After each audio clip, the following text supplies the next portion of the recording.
আজ সকাল থেকেই কখনো বিক্ষিপ্ত বৃষ্টি, কখনো ভারী বৃষ্টি দেখছে দক্ষিণবঙ্গের মানুষজন। বৃষ্টি হচ্ছে, আবার থেমে যাচ্ছে, আবার সূর্যের মুখ আপনারা দেখতে পাচ্ছেন।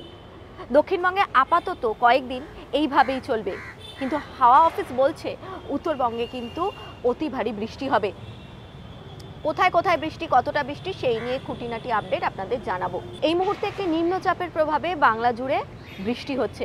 বর্তমানে নিম্নচাপটি বঙ্গোপসাগরে অবস্থান করছে, আর যার প্রভাবে হু হু করে জলীয় বাষ্প কিন্তু ঢুকছে বাংলায়, আর তার জেরেই লাগাতার বৃষ্টি হচ্ছে পশ্চিমবঙ্গে।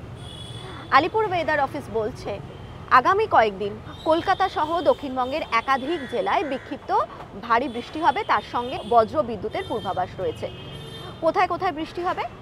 কলকাতাতে তো বৃষ্টি হবেই, পাশাপাশি উত্তর এবং দক্ষিণ 24 পরগনায়, পূর্ব এবং পশ্চিম মেদিনীপুর, নদিয়া, ঝাড়গ্রাম এই জেলাগুলোতে কিন্তু বজ্রবিদ্যুৎ সহ বৃষ্টি হলেও হতে পারে। তবে উত্তরবঙ্গের জন্য কিন্তু বিশেষ সতর্কতা জারি করেছে আবহাওয়া অফিস। উত্তরবঙ্গের পাহাড় লাগোয়া যে জেলাগুলি রয়েছে, অর্থাৎ কালিম্পং, দার্জিলিং, আলিপুরদুয়ার, এই জায়গাগুলোতে কিন্তু আগামী শনিবার, রবিবার থেকে অতি ভারী বৃষ্টি হবে।